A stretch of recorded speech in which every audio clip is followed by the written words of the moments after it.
un nuevo programa de las provincias también existen. Queremos dar algunas líneas generales de lo que interpretamos del gobierno nacional. Se ha cumplido un año, les queda todavía 3 años para afrontar. Y dentro de eso vemos de que según opinión de encuestadores, en este caso Opinae, en la ciudad de Buenos Aires la valoración positiva del gobierno es de 44% y en territorio bonaerense de 45%. Es decir que, digamos, lo que se llama el centro que tiene la mayor cantidad de habitantes, el apoyo a Milei es del 44 y el 45%. Pero ¿qué pasa en las provincias? Según nos dicen, en Mendoza tienen una evaluación favorable del 67%, en Córdoba del 62%, en Santa Fe del 57% y en el resto del interior del 61%. Y Jorge Liotti, que nos da esta información, dice al final, así es difícil pelearse con Milei, haciendo referencia a la actividad política de los otros partidos. Ahora, lamentamos mucho que se esté planteando en este momento algunos problemas. Entre ellos podemos decir, fundamentalmente, la discusión o los distintos planteos entre el presidente de la Nación, Javier Milei, y su vicepresidente, Victoria Villarruel.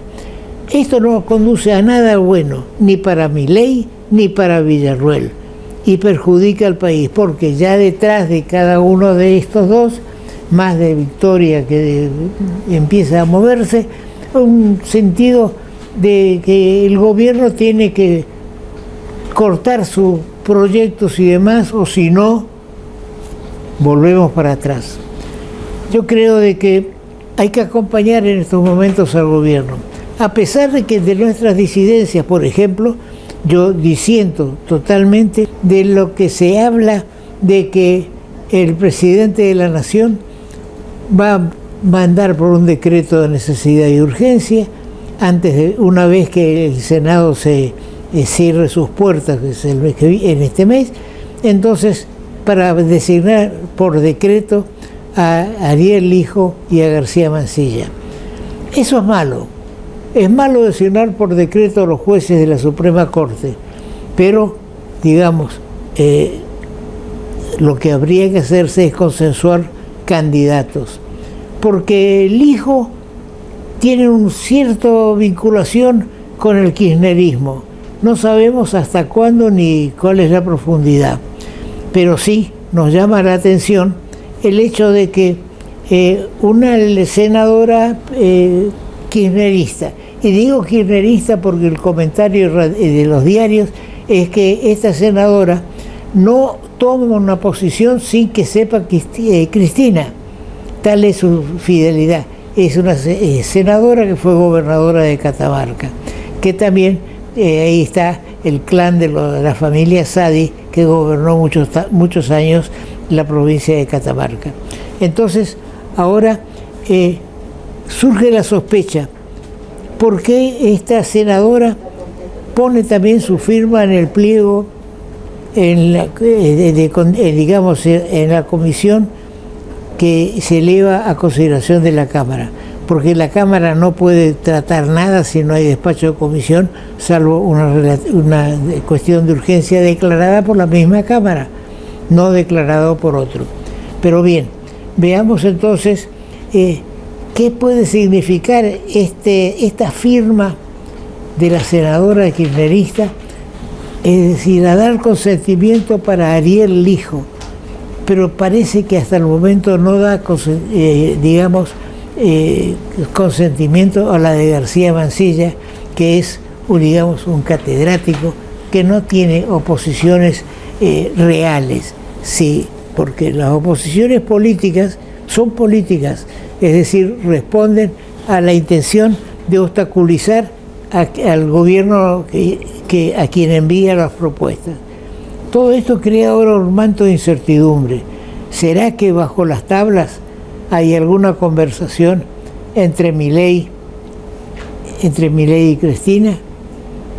De esto seguramente vamos a hablar ahora con Alberto Medina Méndez, presidente del Club de la Libertad, que trajo a Corrientes al ministro Toto Caputo en un acto realmente muy importante porque pone a Corrientes entre las pocas provincias a las que va el ministro. Generalmente y habitualmente son los gobernadores o los ministros provinciales que van a la nación. En estos momentos, hay varias cosas vinculadas con Corrientes a consideración o a definición del gobierno nacional. Primero, el tema de la hidrovía, que ya lo hemos tratado en el programa anterior y que es fundamental para Corrientes. Pero no solamente la hidrovía es por donde van los buques, pero también hay que atender a las estaciones de mecánica, como los colectivos y los ómnibus. Es decir, cuáles son las estaciones mecánicas de los buques, los astilleros. Todo eso forma un conjunto que debe ser analizado en estos momentos por el país. Bien, hay otras cosas que también nos llaman a conversar.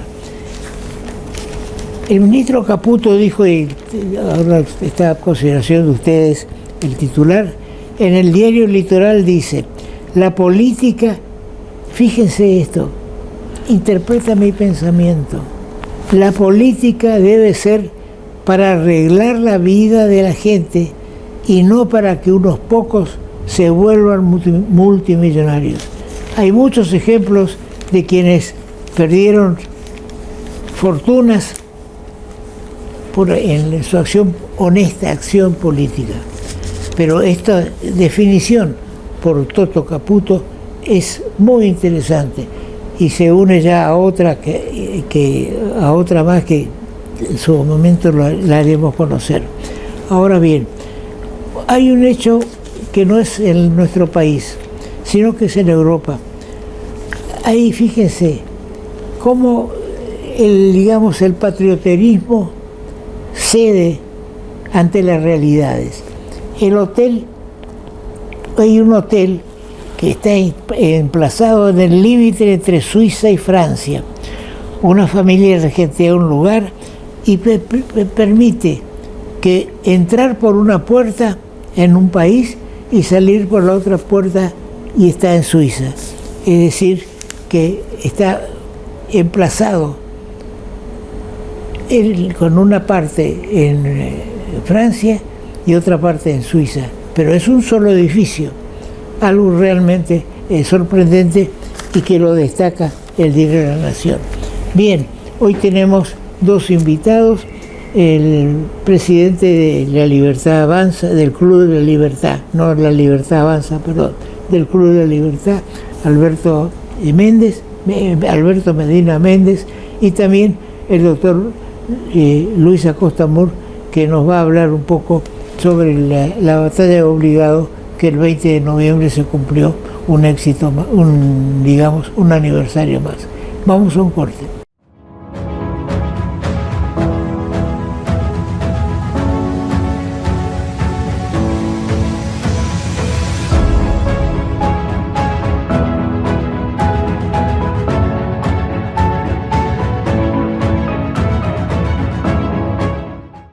Ahora comunicarte con la MUNI es más fácil. Llama al 147. Sumamos una nueva línea de atención telefónica directa y gratuita las 24 horas. Podés realizar todo tipo de reclamos sobre servicios municipales, consultas, asesoramiento de gestiones y trámites. También podés requerir info de eventos, turismo y más. Hola, somos el Servicio de Atención Ciudadana de la Municipalidad de Corrientes. ¿En qué te podemos ayudar?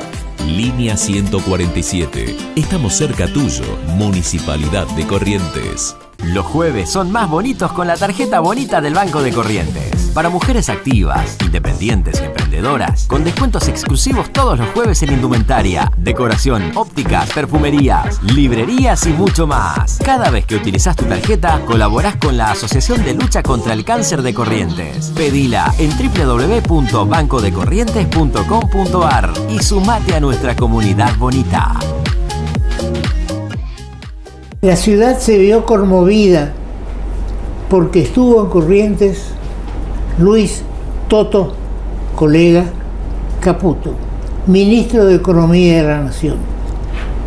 Llevar a un ministro de Economía de la Nación a una provincia es algo que no se da mucho, y menos aún a las provincias del norte. Generalmente los ministros, si tienen que salir de donde están, de su sede, van a las provincias que tienen muchos habitantes, porque muchos habitantes son eventualmente muchos votos. Sin embargo, en Corrientes se hizo hace 10 años ya, en el año 2014, un grupo de amigos creó el Club de la Libertad. Y aunque parezca mentira, no fue un partido político el que lo invitó a Luis Toto Caputo, ni tampoco la Federación Económica, ni la Fuerza del Trabajo, ni la industria. Fue el Club de la Libertad, que hasta ahora lo único que hace es defender y propiciar y difundir la idea de la libertad. Todavía, al menos hasta el día de hoy, yo no tengo conocimiento que esté tomando posición política, pero es evidente que si tenemos la libertad por acá y la libertad por acá, en algún momento las libertades se unan. Bien, está con nosotros Alberto Medina Méndez, que es el presidente precisamente del Club de la Libertad. Bienvenido, Alberto. Muchas gracias, doctor Guniski, como siempre. Alberto tiene sangre periodista. El padre Medina Lareu fue un escritor, mejor dicho es, porque vive todavía igual que yo, que tenemos nuestros años encima. Él fue un periodista de moda hace algunos años. Eso tiene por un lado Alberto. Por el otro lado tiene a su madre, Catalina Méndez, que ha sido una destacada educadora en Corrientes, habiendo llegado a ser directora, rectora de la Escuela Regional de Corrientes. Es decir que base tiene. Vamos a ver qué depara el futuro. Bienvenido, Alberto, bienvenido por segunda vez. ¿Cómo surgió el Club de la Libertad? El Club de la Libertad fue un grupo de amigos que empezamos a reunirnos allá por el 2011, 2012, a tomar café, como uno habitualmente hace con los amigos, y hacer un poco de catarsis sobre lo que estaba pasando en la Argentina, ¿no? Recordemos 2011, 2012, 2013, discurso hegemónico, kirchnerismo puro, Cristina Fernández de Kirchner en su segundo mandato, después del mandato de Néstor y el del primero de ella, y una preocupación del socialismo del siglo XXI en América Latina, el chavismo desplegando sus alas en buena parte de América Latina, Correa en Ecuador, recordará usted, Evo Morales en Bolivia, Lula en Brasil, digo, había Mujica en Uruguay, había un despliegue de izquierda muy potente en Argentina, en América Latina, y en Argentina teníamos una versión local. En ese contexto nos juntábamos a tomar café y en ese esquema decíamos, hay que cambiar esto, y esto no se cambia desde la política, esto se cambia desde la batalla cultural, desde las demandas de la gente. Mientras la gente demande ideas intervencionistas, un Estado presente, un Estado que gasta mucho dinero, vamos a tener déficit fiscal, inflación, etc. Y decíamos, hay que dar la batalla en el otro lugar. Y nos convertimos en lo que se conoce en el mundo como los think tank, el tanque de pensamiento, el espacio de debate, el centro de estudio, ese espacio de la sociedad civil donde se discute el contenido de la política y no la política partidaria, digo, ¿no? O sea, no el acceso al poder, sino los instrumentos de políticas públicas. Bien. Y tímidamente empezamos ese esfuerzo y lo institucionalizamos creando una fundación. ¿Tomaron contacto con Milei? En ese momento, en el mismo año que nacimos, tuvimos la oportunidad de conocerlo a Javier Milei, en esa época un economista absolutamente desconocido, que no estaba en televisión, lo conocimos en Buenos Aires en un foro, y le contamos que estábamos haciendo un congreso de economía como parte de nuestro nacimiento, y él dijo, yo quiero ir, y entonces lo invitamos, y efectivamente en el 2014, que fue nuestro primer año de funcionamiento, hicimos nuestro primer congreso de economía regional, y uno de los 40 oradores que tuvimos en nuestro primer congreso de economía regional fue Javier Milei, un desconocido Javier Milei para la gente en Argentina y en Corrientes, por supuesto, mucho más. A partir de ahí, bueno, se forjó una relación. Él vino 8 veces a la ciudad de Corrientes, participó en estos congresos de economía regional que se hacen todos los años. En 7 de esos 11 congresos que hicimos nosotros participó él como orador. O sea, es una persona que está muy cercana al desarrollo de este evento, del que participó el ministro Caputo. Digo, más allá de la relación personal que existe y que es fluida, aún hoy que es presidente, también hay un afecto por la Fundación Club de la Libertad, primero, que le dio lugar, y él siempre lo reconoce, que le dio lugar cuando nadie le daba lugar. Digamos, y ahí hay una cuestión más de don de gente, si se quiere, claro, ¿no? Es decir, que ustedes pueden ser, podemos decir que son uno de los patrocinadores de la candidatura ideológicamente, me refiero. Sí, ¿no? Puedo contarle la anécdota, favor. ¿No? La anécdota es muy simpática, porque él siempre se consideró un difusor de las ideas de la libertad, un luchador en la batalla cultural. Y en 2020 tuve el privilegio de recibir una llamada telefónica de Javier Milei, porque llamó a un grupo de amigos para contarles que había tomado una decisión personal. Y la decisión personal era pasar a la fase política. Siendo que él sentía que tenía que seguir dando la batalla por las ideas, él decía, no alcanza. Si queremos realmente que esto cambie, hay que meterse en el barro y hay que transformar el país dando la pelea política, esa que no nos animamos a dar la mayoría, ¿no? En ese momento parecía casi una locura, repito, 2020, plena pandemia, ¿sí? Bueno, ahí fue que se lanzó como candidato a diputado, lo recordará usted, como candidato a diputado nacional por la capital federal, sacó 12%, logró entrar como diputado nacional junto a Victoria Villarruel, por Cava, digamos, por la ciudad de Buenos Aires, y después de esa elección del 2020-21 es que toma la decisión de lanzarse a la candidatura presidencial, y en muy pocos años, en el 2023, 2 años después, pasó lo que pasó, digamos, ¿no? Así es. Ahora, bien, este esquema de Club de la Libertad, ¿hay en otras provincias así? Sí, existen en Argentina alrededor 50 think tanks de diferente tamaño, ¿no? Que defienden las ideas de la libertad.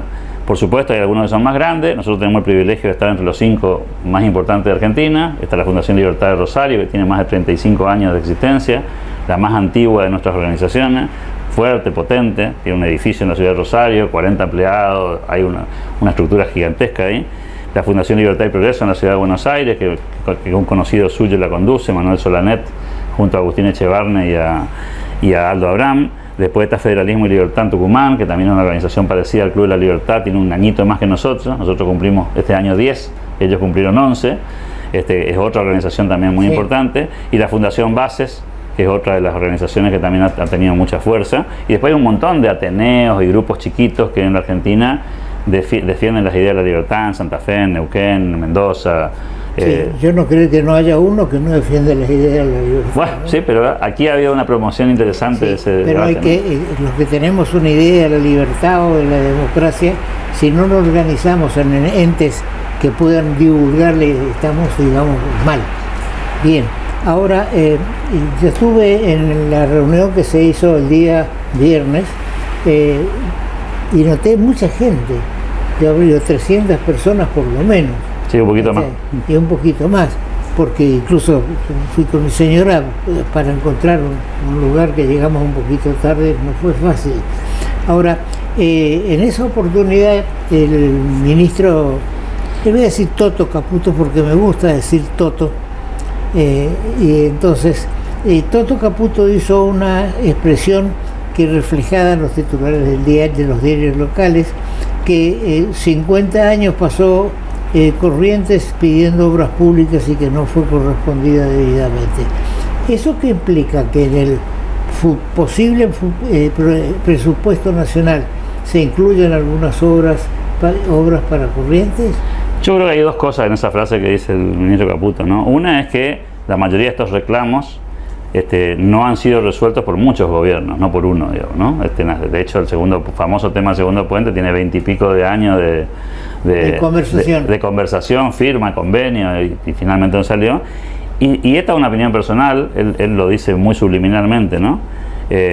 Yo creo que hay que cambiar la lógica esa. O sea, una provincia que todo el día reclama federalismo y que paradójicamente termina reclamando que la nación resuelva los problemas de la provincia. En realidad me parece que hay que cambiar ese eje de conversación y quizás la provincia sea la que tenga que empezar a tomar decisiones menos de reclamo y más de acción, ¿no? Voy a dar un ejemplo, ¿sí? La autovía es un buen ejemplo, ¿no? Creo que inclusive el gobernador hace poco ha anunciado que la provincia se va a hacer cargo de esa obra, ¿sí? Es decir, con recursos de la provincia, de la autovía, la famosa, los tramos, estos kilómetros que están en la entrada de Corrientes, ¿no? La única ciudad capital del nordeste argentino que no tiene una circunvalación de acceso, dicho sea de paso, ¿no? Resistencia lo tiene, Posada, Formosa, Corrientes no lo tiene, y creo que hay que cambiar esa lógica, ¿no? O sea, hay que plantear otra conversación, una conversación menos unitaria en algún punto. No hay duda que Corrientes le deben favores y hay una reparación histórica que no se hizo, eso no hay ninguna duda, conceptualmente digo, ¿no? Pero como bien decía usted en su editorial al comienzo, en la presentación, nosotros seguimos siendo muy poco en el padrón electoral. Nunca va a ser importante hacer obras en Corrientes respecto de hacerlas en Buenos Aires o en las grandes concentraciones urbanas. Digo, si esperamos que la política tradicional resuelva los problemas de infraestructura de Corrientes, vamos a estar siempre en la cola, ¿sí? Porque siempre va a haber una prioridad de un puente en otro lado y de una... Entonces, en esa lógica hay que replantear presupuestariamente la conversación con Nación y dejar de depender del presupuesto nacional y empezar a depender del presupuesto provincial. En todo caso, sí, Nación lo que tiene que darnos son las autorizaciones, porque muchas cuestiones jurisdiccionales dependen de Nación, ¿no? Por eso, señor camarógrafo, este programa se llama Las provincias también existen, porque muchas veces en campaña se puede prometer mucho y después no se ejecuta. 100 votos son definitivos, pero después todo se hace con un sentido unitario y de radicación de industrias, de desarrollo en las provincias que tienen más habitantes. Nosotros no estamos en esa y vemos así. Ahora, hubo una expresión de Toto Caputo que me tocó mucho y fue reproducida. Él dijo de que a la política se entra por vocación de servicios o para hacer negocios desde la política. Yo celebro esa afirmación porque define un poco lo que uno ha sido en la política, en vocación de servicios. Uno entró en la política teniendo muchas actividades, no viene al caso. Y la política hizo que todo eso se tenga que dejar y dedicarse a la política. Cada actividad tiene que dedicarse a su gente. Ahora, ustedes van a seguir haciendo reuniones de esta porque el año electoral eso se nos vino encima. No se elige presidente, pero acá vamos a elegir senadores nacionales, diputados nacionales y además de los provinciales y gobernador. Todo eso es muy importante. La Libertad Avanza piensa, el Club de la Libertad piensa incorporarse al esquema del partido político que está organizando Karina Milei en el país. Nosotros nacimos como una organización que defiende ideas y que promueve la batalla cultural. Y tenemos toda la intención del mundo de seguir en esa lógica. Algunos actores que están dentro del Club de la Libertad hacen política antes de estar en el club. Caíto Leconte, por dar el ejemplo más conocido, sí, es un hombre que viene de una tradición política en el Partido Liberal, sí, antes de ser parte del Club de la Libertad, y es uno de los directores. Pero también está Carlitos Hernández, que está en otro partido político, milita en el PRO, también es director del club. Carlos Moratorio tiene una historia en el Partido Autonomista interesante. O sea, hay mucha gente en el club que tiene alguna participación política en algunos partidos y otros que no, como mi caso, digamos, ¿no? Nosotros vamos a tratar de mantenernos en el esquema en el que estamos, que es la batalla cultural, y usted, que es un hombre entendido de la política, doctor Dunigi, me va a entender mucho mejor que nadie, ¿no? Acá no es tan importante quiénes son los actores que van a ocupar la posición de gobernador, diputado. Acá lo que importa son las ideas. Y yo lo que estoy viendo, muy pobre en Corrientes, es el debate de lo que vamos a hacer en Corrientes. Entonces, Podrá ser Juan, podrá ser María, podrá ser el que sea, Miguel, nombres al azar, digo. Sí. ¿Sí? Pero la pregunta es, ¿qué reformas vamos a hacer en Corrientes? En un país que se está reformando, en un país que está haciendo grandes reformas y que tiene el presidente intenciones de hacer más reformas, privatizaciones, cambio de lógica económica. La pregunta es, ¿qué reformas vamos a hacer en Corrientes? Porque elegir un gobernador para que todo siga igual tiene muy poca importancia si es uno u otro, digamos, ¿no? Si yo lo que siento hoy en Corrientes es que es un debate de status quo, es un debate de quién va a gobernar para seguir exactamente igual, e inclusive esta lógica perversa de que todos son reclamos a otros, ¿no? Como si nosotros no tuviésemos autonomía para tomar decisiones. Le voy a dar un ejemplo. La educación, la seguridad y la salud dependen de la provincia, no dependen de la nación. ¿Y usted ha visto reformas importantes en lo educativo? No. Tenemos un retraso en la educación gigantesco, nuestros chicos no saben hacer una operación aritmética simple, no comprenden una consigna, cometen errores ortográficos. Eso no depende de la nación, no depende del presidente de la nación, ni siquiera del Congreso Nacional. Eso depende de lo que hagamos en la provincia, y yo no veo ningún proyecto de reforma, porque en el fondo lo que no hay es vocación de reforma.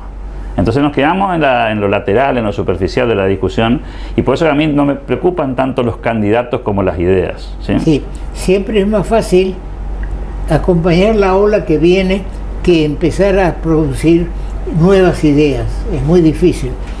Yo, en alguna medida, también desde otro punto de vista, adhería a la provincia al esquema de la Escuela Internacional, donde era una difusión, sigue siendo, está constituido, una difusión de ideas, de qué es lo que es bueno para, originariamente como turismo, pero qué es lo que es bueno para el país o para los países, porque está en todo el mundo.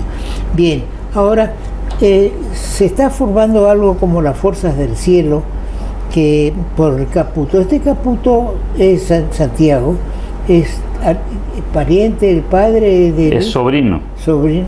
Sí, Luis es sobrino de Santiago. No, Santiago sobrino de Luis, es más joven. Es un hombre joven que hace consultoría. Pero un Caputo mucho más. Claro, sí, sin duda. Sí. Hace consultoría y obviamente ha sido probablemente uno de los artífices de la arquitectura electoral con la que el presidente termina ganando la elección, ¿no? Siempre hay estrategas detrás de estos éxitos políticos que diseñan de alguna manera un escenario favorable para sus pretensiones, y creo que Santiago Caputo es probablemente uno de los artífices de esa arquitectura que permitió que un hombre que viene de afuera de la política, un outsider, sin partido político, sin estructura, sin fiscales, sí, pero con ideas políticas. Pero con ideas políticas muy claras, haya perforado la demanda de la ciudadanía, ¿no? Ahora, me preocupa leer el editorial de Jorge Eliotti en La Nación del domingo, donde dice de que entre las cosas que se propone el gobierno a través de Santiago Caputo es de establecer un nuevo orden. Cuando se habla de nuevo orden uno tiembla porque Hitler entró a gobernar Alemania con el tema del nuevo orden. Entonces hace falta aclarar un poquito qué es lo que significa, porque aparecen muchos jóvenes en este esquema, que no estemos buscando una SS de la época de Alemania o grupos que van a actuar sorpresivamente. Ahora bien, otro problema que tengo, Alberto, y que es preocupante creo que para todos, la ruptura entre Victoria Villarruel y el presidente. Esto está trayendo, por los mensajes que uno recibe, que ya se están armando incluso encuestas a quién apoya más, si a Victoria, si a Milei. Bueno, y eso no nos conduce a nada positivo. Vieja política. Esa es la vieja política. Es la vieja política, sí. Yo creo de que seguramente cuando se hizo la fórmula Milei-Villarruel, se conversó ya de qué es lo que se va a hacer, porque yo no voy a ser, por ejemplo, acompañante, por no decir vicepresidente ni vicegobernador, si no hablo primero a ver qué ideas tenemos. ¿Qué coincidencias tenemos? Incluso afiliarme, yo hice pie acá con la democracia progresista hace muchísimos años, porque estaba convencido y sabía que a raíz de mis estudios en Santa Fe. Pero bien, ahora yo creo de que si no se habló, yo creo que se debe haber hablado. Ahora que se empieza, cuando hay un presidente y una vicepresidenta con carácter, no con delitos, como hemos tenido, condenadas, bueno, ese es otro tema. Uno piensa de que se empieza a partir la acción de gobierno. Y no queremos los argentinos que existan esta clase de problemas. Y yo creo que cada uno, tanto Milei como Victoria, deberían bajar un poco los decibeles, ¿no? Las banderas, y no digo las banderas, sino el tono en que se manifiesta. Y si hay discusiones entre ellos, encerrarse en una pieza, discutirlas y que nadie sepa qué es lo que pasó ahí adentro. Sí, la verdad que lamentablemente tomó volumen ese debate, ¿no? Son personalidades fuertes ambas. También a veces el poder genera cierto mareo, ¿no? Sí, y los entornos no ayudan muchas veces. Los entornos son perjudiciales muchas veces. Y hay roles acá. La gente eligió una fórmula, pero por el sistema institucional argentino la fórmula significa que hay uno que gobierna en el Poder Ejecutivo y otro que es el presidente nato del Senado. Y que lo sucede solamente cuando no está en el país, cuando se da la muerte o la renuncia del presidente. Así es. Es decir, el Poder Ejecutivo es unipersonal, no es un binomio, ¿sí? Correcto. Y yo creo que ahí hay una confusión respecto a que esto es un binomio y que no funciona como binomio. No. Hay roles, ¿sí? Y está bien que haya una conversación. A ver, si usted mira el gabinete del presidente de la Nación, en el gabinete no hay liberales. Si usted toma los ministros que tiene ahí, Petovelo, Bullrich, Caputo, no va a encontrar liberales, digamos, de paladar negro. Va a encontrar gente que tiene afinidad con las ideas, pragmáticos, Julio Libarona, gente que tiene una formación muy potente en su rubro. El jefe de gabinete, Guillermo Franco, viene del peronismo. O sea, digo, el gabinete tiene una heterogeneidad ideológica bastante interesante, dentro de, obviamente, de afinidades básicas en cuanto a valores. Y eso no ha sido un impedimento para el presidente en términos de gobernabilidad, ni de cómo funciona. Por eso a mí me hace ruido cuando dicen, pues, son fundamentalistas. Yo no veo fundamentalismo, al contrario, veo una apertura pocas veces vista en la dinámica política del armado. Sí. Lo que puede ser es que no vengan de partidos políticos, que es una tradición en Argentina que era hacer el gobierno un loteo. Acuerdos políticos. Lotear el gobierno, ¿no? A vos te toca este ministerio, a vos te toca este otro, los repartos de poder. Esto tiene otra lógica. Lamentablemente la disputa entre Victoria Villarroel y el presidente se hace pública y toma otro tono. Ojalá que baje no le hace bien al país, sin duda, esa discusión, ¿no? Sí. Bien, otro tema, ya nos estamos excediendo, nos está cansado todavía. No. El tema de la actitud de Milei con Cristina. Resulta que el gobierno, como es sabido, y bien señala Alberto, que el Poder Ejecutivo es unipersonal, por eso cambia un poquito el enfoque. Por eso a mí no me sorprende cuando me dicen, si no, la vicepresidenta no participa de las reuniones de gabinete. Es que no le corresponde. Ella es presidente del Senado y, como se señala, está la rueda de auxilio de que tiene la República en caso de algún problema del presidente. Bueno, vuelvo a lo que preguntaba. El Poder Ejecutivo mandó el acuerdo del Lijo y Mansilla para ser miembro del Superior Tribunal. Bien, estaba todo trancado con 7, 8 firmas, todavía estaba faltando una, pero faltaban 2, y de golpe y porrazo una senadora que es íntima de Cristina Kirchner va y firma también para que el dictamen de la comisión pase al recinto. No se puede tomar la experiencia legislativa de uno también lo dice, no se puede tomar un tema si previamente no hay un dictamen de comisión, salvo casos de suma urgencia y evidentemente, y lo tiene que definir el mismo Congreso, en este caso no se daría. Y se comenta de que esta senadora no da un paso sin el acuerdo de Cristina.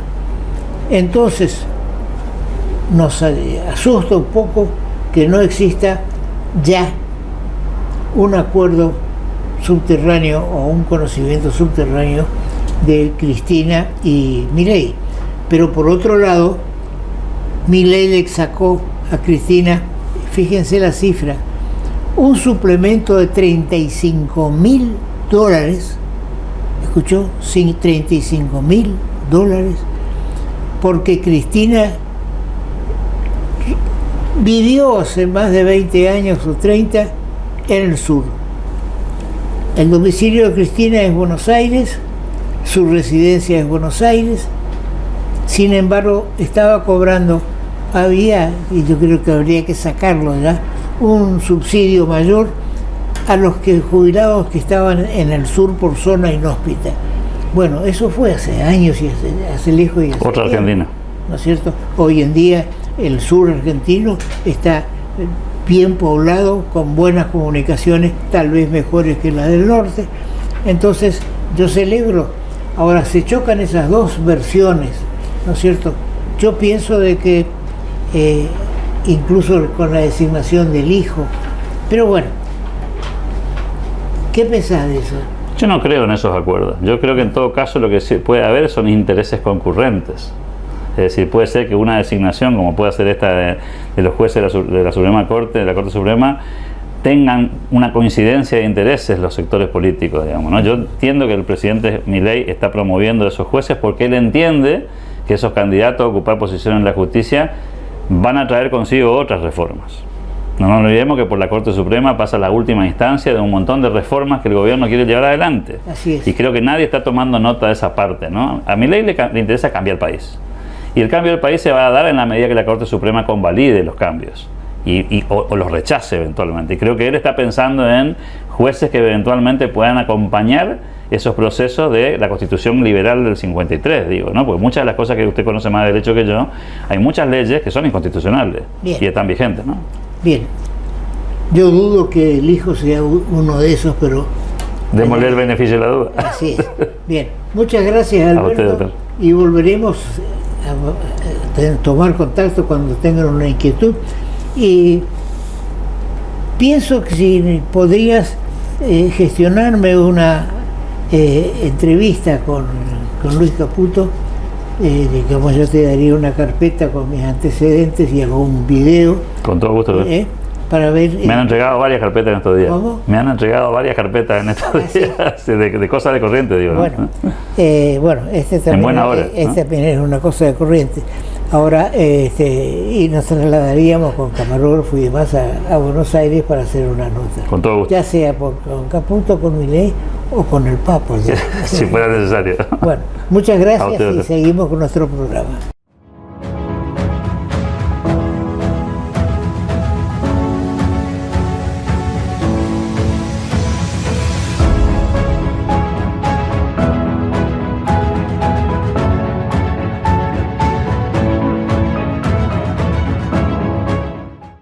Ahora comunicarte con la MUNI es más fácil. Llama al 147. Sumamos una nueva línea de atención telefónica directa y gratuita las 24 horas. Podés realizar todo tipo de reclamos sobre servicios municipales, consultas, asesoramiento de gestiones y trámites. También podés requerir info de eventos, turismo y más. Hola, somos el Servicio de Atención Ciudadana de la Municipalidad de Corrientes. ¿En qué te podemos ayudar? Línea 147. Estamos cerca tuyo, Municipalidad de Corrientes. Los jueves son más bonitos con la tarjeta bonita del Banco de Corrientes. Para mujeres activas, independientes y emprendedoras, con descuentos exclusivos todos los jueves en indumentaria, decoración, ópticas, perfumerías, librerías y mucho más. Cada vez que utilizás tu tarjeta, colaborás con la Asociación de Lucha contra el Cáncer de Corrientes. Pedila en www.bancodecorrientes.com.ar y sumate a nuestra comunidad bonita. Está con nosotros el doctor Luis Acosta Mur, que nos va a ilustrar o recordar los temas de la batalla de Obligado, cuyo aniversario se cumplió este 20 de noviembre. La batalla de Obligado en el río Paraná fue un enfrentamiento entre la Confederación Argentina, que estaba encabezada por el brigadier Juan Manuel de Rosas, y digamos entre la Confederación Argentina y una alianza anglo-francesa. La Argentina no tenía mucha historia en cuanto a su flota naval como para poder enfrentar a una flota combinada anglo-francesa. Sin embargo, la genialidad de los gobernantes en ese momento pensó en el tema de cerrar el río con cadenas. Acá tenemos, el doctor Acosta Mur nos arrima una imagen con estas cadenas. Son fragmentos de las cadenas utilizadas en la batalla en el Museo del Bicentenario.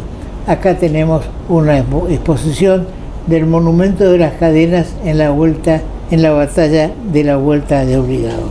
Bien, todos conocemos al doctor Acosta Mur, un estudioso.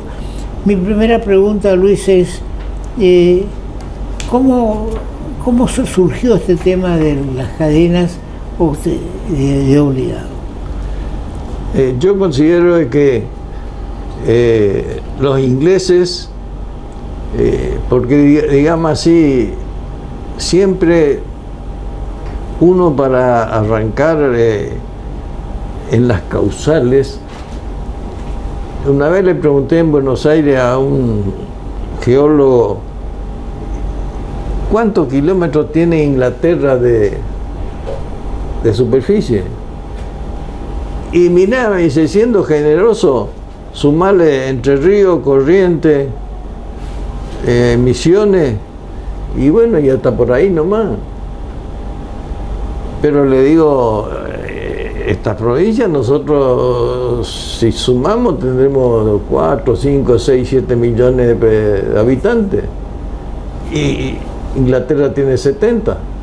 Y bueno, por eso es que Inglaterra ratea por todo el mundo para asentar su población. Para asentar su población. Tan así, recordarás, me decía, en la guerra del opio, porque hasta en China se intrometió Inglaterra. O sea, acá hay algo que como es que nada se produce por casualidad. Acá yo creo que, y esto lamentablemente nuestros estudiantes y principalmente de las últimas generaciones desconocen totalmente lo importante que han sido, porque de qué forma a su vez, y yo siempre lo comparo con el general San Martín, porque después de todo el esfuerzo que hizo el general San Martín, liberó a 3 países, pero ya terminó discutiendo con Bolívar, porque Bolívar ya estaba ligado a la masonería inglesa. Entonces vuelve San Martín, Rivadavia ni le deja desembarcar y se va a Francia y termina muriendo en Boulogne-sur-Mer. Bueno, así... Entonces, ¿qué ocurre? La importancia de cuando San Martín se entera, porque digamos así, no obstante que no se conocían personalmente, digamos así, Rosa al yerno de San Martín, esposo de Manuelita, le pagaba era como un embajador, hacía la tarea de embajador, porque San Martín era un hombre humilde que no se llevó nada, no son como los políticos modernos, ¿no es cierto?, que tienen en los paraísos fiscales cuantiosa suma. Bueno, la cuestión es que cuando se entera San Martín de todo esto, dice él en algo que está, y salieron en los distintos diarios y revistas y por televisión lo pude ver, dijo que para él es una satisfacción extraordinaria de que el brigadier general Juan Manuel de Rosa haya impedido el cruce, y que eso es una muestra clara de que los argentinos no somos empanadas que solo se nos va a comer abriendo la boca. Y San Martín resuelve donarle a Rosa el sable corvo como consecuencia de la felicitación de la vuelta de obligado. De lo ocurrido en la vuelta de obligado. Sí. Porque, Toto, estamos hablando de 1845. Un siglo en 1945, que justamente está Perón acá, y ya estamos prácticamente a 170 años de todo. Pero, ¿qué pasa? ¿Qué viene? ¿Qué ocurre después? La guerra de la Triple Alianza. Pero ¿por qué ocurre la guerra de la Triple Alianza? Eso no fue una casualidad, porque el mariscal Francisco Solano López se recibió de general en Francia, estudió ingeniería y de otras carreras, mientras que el padre era presidente del Paraguay. Cuando él viene y asume la presidencia del Paraguay, él hace lo que se llama los campos de la patria y le ayuda a la gente y cohesiona a la familia y empiezan a producir. Entonces, al producir mucha mercadería, buscan la salida por el río, y entonces los ingleses ahí se mueven, los brasileños se mueven, Sí. todo un esquema para... Ahora, a pesar de toda una corriente migratoria inglesa de fin del siglo XIX y principios del XX, entre los cuales está la familia de mi madre. Mi madre nació en Londres y toda su familia, vino mi abuelo Ezequiel y su esposa Sara y todos sus hijos, y uno de ellos se radicó en Rosario como agente marítimo y atendía los barcos ingleses. Es decir que no estaba excluida la Argentina, a pesar de estos temas, de estos enfrentamientos, de recibir inmigración inglesa, que me haga el artículo, que era una inmigración de primer orden. Pero bien, ahora yo quiero resaltar que yo no soy rosista. Sin embargo, señor director, a raíz de la inquietud del doctor Acosta-Mur, tenemos acá una fotografía del brigadier general Juan Manuel de Rosas, que si bien se ocupó de la defensa de la Argentina en la batalla de Obligado, digamos, ha cometido muchos actos antidemocráticos y de persecución. Es decir, yo soy unitario. En esa famosa enfrentamiento entre unitarios y federales, yo soy unitario, porque fíjense lo absurdo de los nombres, porque yo creo que los unitarios éramos, yo no vivía en esa época, pero ideológicamente éramos más federales que el mismo Rosas, que había impuesto en nuestro país un régimen dictatorial que dejó muchos problemas. Pero no es nuestro objetivo hoy revisar la historia antigua, sino rendir nuestro homenaje a la vuelta Obligado, una batalla que, señor director, si podemos enfocar, está representada en esta fotografía o dibujo que nos arrimó con mucho esmero el doctor Luis Acosta-Mur. Entre la documentación que nos hace llegar, que nos entrega Luis, hay una referida a Tipo Haití, la empresa textil, dice el titular, más grande de la provincia, la que por muchos años motorizó la siembra de algodón en Corrientes, Chaco y Formosa. Resulta que hay un hecho lamentable de la situación económica que vino pasando al país, y nos informamos que Raúl Esquivel, delegado de los trabajadores de la fábrica, confirmó que la empresa inició un concurso de acreedores. Cuando uno recuerda la personalidad de Eduardo Ceferián, que está acá, señor director, de Eduardo Ceferián, que fue el dueño, el promotor, el que trajo la industria textil a Corrientes, piensa, pero ¿cómo?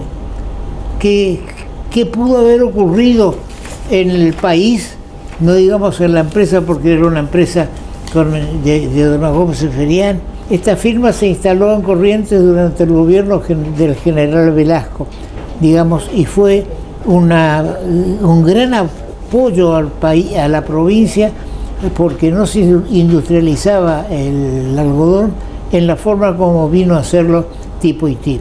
Y Tipo Haití aportó a Corrientes a una persona que se destacó dentro de la sociedad, Bogdan Popescu, que era gerente general de Tipo Haití, que intervino y armó en alguna forma la Asociación Industrial de Corrientes, estuvo también en la PIC, en la Federación Económica, sí. Es decir, que Tipo Haití fue en un momento un armador, una industria que junto con Astilleros Corrientes de mi padre fueron las dos industrias más importantes del país.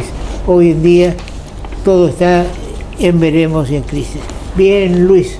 Mañana a las 10 de la mañana en la entrada del Parque Mitre le ponen un mausoleo de mañana a las 10 de la mañana. Bien. Y vamos a estar ahí si Dios quiere, porque nos recuerda el doctor Acostamur que mañana va a haber un homenaje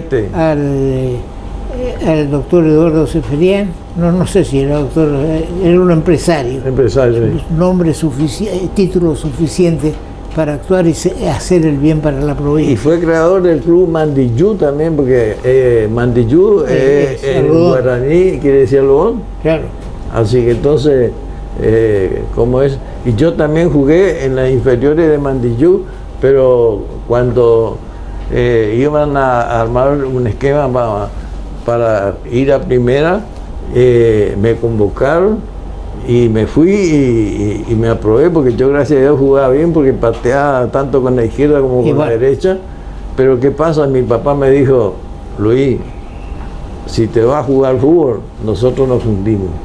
Entonces, como en esa época nuestra tarea era vender ladrillo, y yo tenía todo mi libretita en mi bicicleta y recorría todas las horas, entonces dejé ir a jugar al fútbol pero siempre... Está bien. Yo creo que has brindado más a la sociedad de Corrientes desde los cargos que actuaste que si hubiera sido jugador de fútbol. Bien, muchas gracias, Luis, y volveremos a conversar en temas de interés. El agradecido soy yo, y deseo a Dios todos los días, porque todos los días le agradezco a Dios por un día más, para que este programa siga, porque es el único programa que está generando raíces que escarban el recuerdo de muchos que no les importa o no les interesa o desconocen. Y yo por eso que infinitamente agradecido a vos, a todo tu equipo y a tu familia, que te siguen apoyando para que las provincias también sigamos existiendo. Bien, muchas gracias, y así damos por terminado nuestro programa del día de la fecha, que se va a ver también el día de mañana y el miércoles y el jueves. Muchas gracias, Luis. Agradecido soy yo.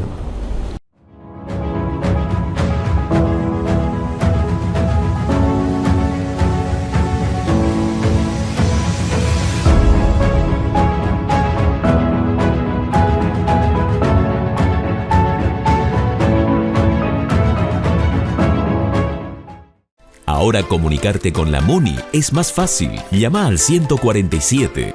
Sumamos una nueva línea de atención telefónica directa y gratuita las 24 horas. Podés realizar todo tipo de reclamos sobre servicios municipales, consultas, asesoramiento de gestiones y trámites. También podés requerir info de eventos, turismo y más. Hola, somos el Servicio de Atención Ciudadana de la Municipalidad de Corrientes. ¿En qué te podemos ayudar? Línea 147. Estamos cerca tuyo, Municipalidad de Corrientes. Los jueves son más bonitos con la tarjeta bonita del Banco de Corrientes. Para mujeres activas, independientes y emprendedoras, con descuentos exclusivos todos los jueves en indumentaria, decoración, ópticas, perfumerías, librerías y mucho más. Cada vez que utilizás tu tarjeta, colaborás con la Asociación de Lucha contra el Cáncer de Corrientes. Pedila en www.bancodecorrientes.com.ar y sumate a nuestra comunidad bonita.